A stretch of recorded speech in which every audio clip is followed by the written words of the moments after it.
Oh, what you lot saying? It's your boy Jumper Boy here, and today what I've got for you is the 2016 Formula 1 Chinese Grand Prix, or as some people like to call it, the CHINIESE Grand Prix. Let's get right into this review. If you enjoyed this review, then remember to hit that like button below, comment below on what you thought about it, and yes, let's get into it. So before qualifying there was drama, and that was for Lewis Hamilton, as he had a 5-place grid penalty for a gearbox change which he had to do prior Bahrain because of the contact with Bottas at turn 1. So as a result, that gave him a 5-place grid penalty and have to probably start 6 or lower for the Chinese Grand Prix. And what do I think about it? I don't know, man. I mean, I think it was a good idea, to be honest, because Lewis, you know, especially with the championship disadvantage that he has at the moment, if he went into that weekend with the gearbox he had in Bahrain, gathering from what Mercedes were saying as like the gearbox having a lot of troubles after the Bahrain Grand Prix, it would have made sense, to be honest, and especially, you know, as if they went with the same gearbox, it could, you know, terminate, which meant that Hamilton could be out of the race and lose that more valuable point, rather than just take a gearbox penalty, lose a couple of spots in the grid, and probably make them up in the race. It makes perfect sense to take that 5-place grid, to make perfect sense to make that gearbox change. So yeah, I'd say it's a fair idea, and good on from Mercedes to do that. But moving swiftly from practice to qualifying. Qualifying got underway in very sort of overcast conditions, I would say. I mean, there were, at the start of the day, it was pissing it down quite a lot. Then afterwards it started to drop, and we had these two little major spots, these damp patches on the start-finish straight. One underneath the first bridge and the other on the second bridge. So yeah, that happened, and as a result, in the first part of qualifying there was an accident, a huge accident, where Pascal Wehrlein hit heavily into the wall, which put him out of qualifying, and as a result put up the red flag for a little bit, about 15 minutes. And then afterwards the session got back underway again. And personally, I think as soon as the session got back underway, I think they should have just kept the DRS closed, to be honest, you know, because how the accident came to be about was the DRS. And basically Pascal put the DRS on before hitting the damp patch, and as soon as he hit the damp patch and also the bump as well, that speared him straight into the wall, and that was it. Now in dry conditions it's okay, you can get away using the DRS on the bump in dry conditions, but in the wet, not so, as we saw from Pascal Wehrlein. So I really think they should have put the DRS, they should have closed the DRS, to be honest, just on the safe side, to be honest, just in case someone does the exact same thing, which is lose it and hit the wall like Pascal did early on during the session. But no, they didn't. They kept it they kept it open for the majority of qualifying. So yeah, but thankfully there weren't any accidents after Wehrlein's accident. So yeah, it was a bit of relief, but still would have been nice if they disabled the DRS afterwards. So yeah. So as a result, qualifying kept going, and in the end there was a bit of drama going on. That was for Lewis Hamilton again. His Energy UK did not work. His hybrid system did not work. And as a result, he had to go into the pits with only a few minutes to go, with not posting a lap time. This was quite stressful, and to top it all off, he was out. I mean, this was insane. Hamilton out of Q1 and would have to start from the back of the grid because his Energy UK did not work. His 160 horsepower sort of hybrid system did not work.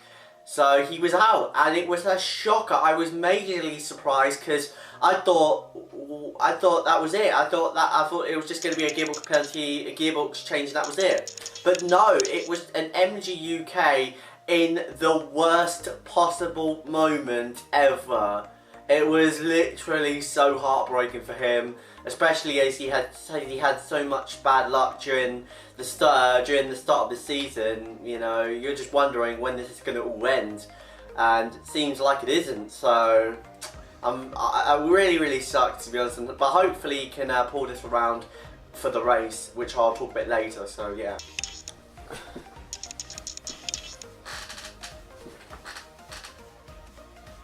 But then going into Q2, not much really happened. I mean, a load of people setting quick times, trying to get out of Q3. McLaren even stating that they wanted, that they were thinking about them getting into Q3 for the first time ever in a long time.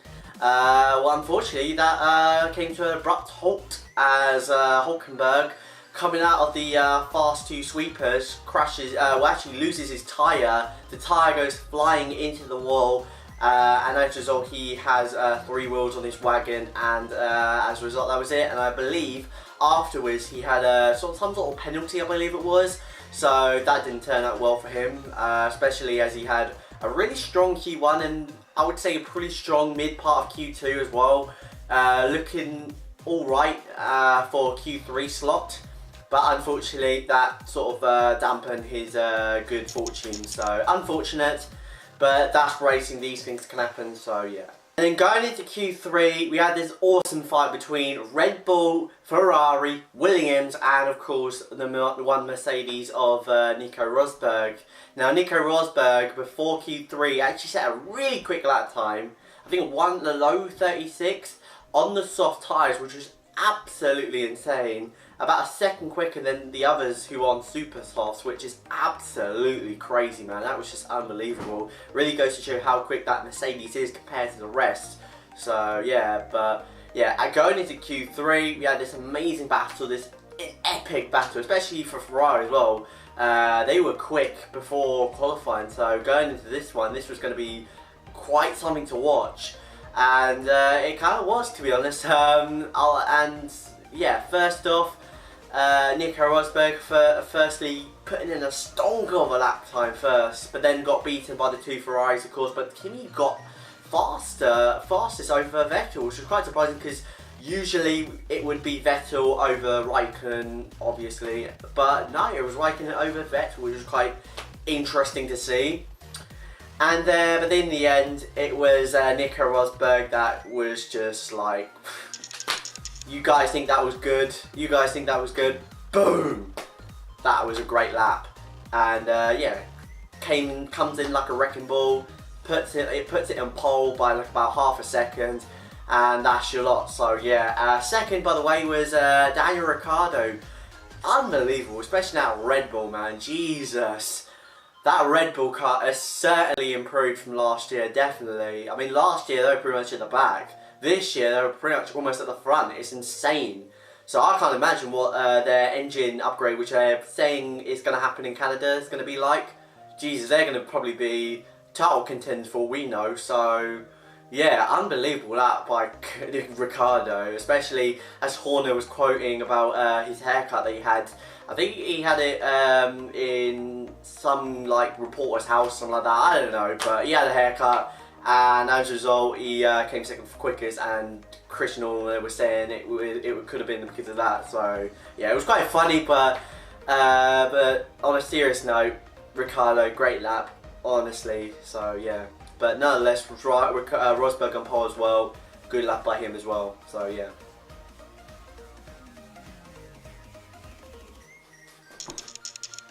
Going into the race itself, it was a pretty good start from Rosberg. Hamilton got a good start as well from the back of the grid. He managed to get up to like 18th at one point. But then going into turn 1, Raikkonen ran really, really wide. Vettel went darting on the inside. And as they came into the middle part of the little loop section, I would say, it turns into a 3-way accident pretty much. Kvyat coming in like a wrecking ball into the 2 Ferraris, and as a result, Vettel going into the side of Raikkonen, which then becomes Nazia running into Hamilton, which then Hamilton loses his front wing, has to pit again, goes onto a set of super softs, then goes onto a set of softs, and yeah, that's about it. And then the 2 Ferraris as well, they have to pit again for front wing change and for a set of new tyres as well. And as a result, the top like big guns were all at the back, minus Rosberg, who led the way and pretty much built like a massive gap, which nobody could ever challenge at any point. I mean, mind you, in the first lap we did have Ricciardo actually take the lead of the race, which is absolutely insane. But then by the back straight he had a puncher due to the debris that was all laid by the two Ferraris. So yeah, he had a puncher. That pretty much took him out of contention for a win. And as a result, Rosberg just pretty much cruised to victory. So yeah, that's pretty much what happened in Rosberg's race. But that wasn't it. The safety car did come out. It was like that 4 lap 5. Like I said, Hamilton comes in for a set of super softs and then softs to get that sort of mandatory pit stop out of the way. The Ferraris come in as well. Pretty much most of the field comes in minus the top 6, which was Rosberg, Massa, Alonso, Wehrlein, I'm not sure who else. I think Gutierrez, and yeah, that's about it. Minus the top 5 actually, my bad. And then as the safety car came out, we went back to racing. Like I said, Rosberg putting a major gap on the rest of the field. And we had some really good racing, not gonna lie, it was pretty damn good. A lot of the top and midfield was really battling it hard during like the midfield, during the mid-pack, all trying to jostle it, all trying to get ahead of one another. And it was awesome to watch, really awesome to watch. We saw some really daredevil moves from some of the drivers in the mid-pack, which was so awesome to watch. And yeah, Lewis did a good job as well. He managed to get up to like a 10th at one point, which is crazy, man. Especially as he had like 2 pit stops in like 10 laps, which was crazy. And then later on, Hamilton really starting to struggle with his tyres, man. I mean, he was struggling. Pretty much during the entire race, it was Hamilton struggling with his tyres, which was quite weird to be honest, especially knowing how superior the Mercedes is. To know that Hamilton was struggling so early on during the stint on the soft tyres, and especially on the mediums as well, was quite daunting to know. So yeah, I think the Mercedes, you know, when it's in traffic, not very good on its tyres. So I think that's something that Mercedes need to consider going into the future races. So yeah. So the Ferraris, meanwhile, were doing the exact same thing as Lewis Hamilton, moving up the field, trying to get as high as up they can to really stop that charge from Rosberg, which they couldn't do pretty much overall in the race, to be honest. But we did have a bit of contact, and that was Vettel sort of hitting the side of Bottas quite lightly, which then ultimately turned out to be Vettel's front wing flying off, well actually his, part of it coming off his front wing, coming out of the final corner. Surprisingly, Vettel didn't feel anything. He didn't really know it was there after the race, which is really surprising to be honest, especially as it was a big chunk, to be honest. I mean, pretty much part of the one side of his front wing that was damaged was quite noticeable. So the fact that Vettel didn't feel it was quite surprising, to be honest. So yeah. And then by the end of the race, we saw the Mercedes of Hamilton, who made his pit stop onto the mediums, really catch up to the two Sainz, Massa and Bottas, and really Hamilton was really trying to get by both of them. I mean, he did make good use of Bottas, especially going down to that little sweeper. A very, very good move. I mean, almost touching him, man, but thankfully they didn't touch, and Hamilton was able to get through past Bottas. But then as he was closing on Massa, he really didn't do anything about it. And also when he was trying to like size up a move, he would always lose out because of the other faster cars behind, and particularly with Ricciardo and Raikkonen, both of them really taking advantage of Hamilton, you know, sort of making that mistake of not attacking the lead car when he needed to. So yeah, I mean, well, firstly, I mean, Ricciardo made a dazzling move down the inside going into the hairpin. And then afterwards, Raikkonen made a move. I believe it was down the straight. I'm not entirely sure, but he did make a move down. He did make a move on Hamilton, and then both of them made moves on Massa to move up the field. And then Hamilton couldn't, and it was really a shocker, to be honest, because I thought Hamilton would easily demolish these lot and then go off to try and take the podium off. I think it was Kvyat at the time. So yeah, I mean, a bit weird, to be honest, and probably one of his worst races, to be honest, especially as he was not able to like move up the field as well as he wanted to, especially as Hamilton is usually the guy that is the master of coming through the field, to be honest. So to see him not do that was quite surprising, to be honest. I mean, we haven't seen that in a while, to be honest. So yeah, probably not since his McLaren days, which is insane. So very, very odd from Hamilton there. I mean, I don't know whether this has to do with his car or whether himself in terms of his confidence. I don't know, but he really needs to sort that out, especially as he's now probably double the points behind Rosberg in the championship. So yeah. Now also as well, Danny Kvyat, who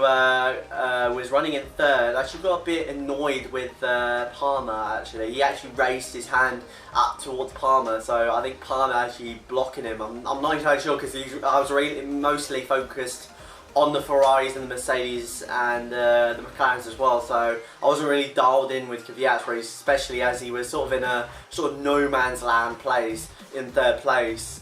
So yeah, but apparently he got really annoyed and pissed off at Palmer.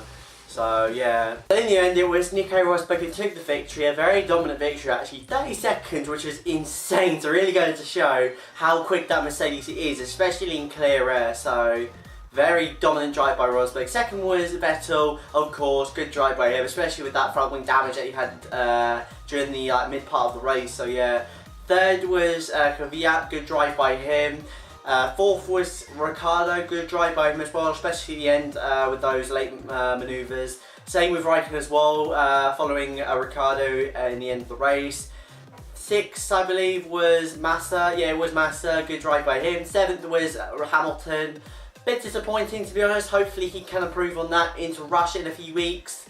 And then afterwards it was Verstappen in 8th place, good drive by him. And I believe 9th was Sainz, so good drive by him as well. So both Toro Rosses in the points as well, mine tired as well. So yeah, good race nonetheless. Very, very good race. But that wasn't it, however. Basically Vettel and Kvyat after the race in the cool down room actually had their bit of heated exchanges on that first corner accident.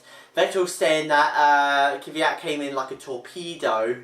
Kvyat, I mean, saying that it was a racing incident. And I agree with Kvyat, to be honest, because to be honest, in my opinion, it looked like a racing incident, you know. It didn't look intentional at all. It just basically looked like three guys who just wanted to get into a space that was inevitably going to disappear. So I guess it was kind of a racing incident, like I said. So yeah, I mean, I don't think the FIA will do anything about it, to be honest, because like I said, it's just a racing incident. These stuff can happen, especially in racing, so yeah.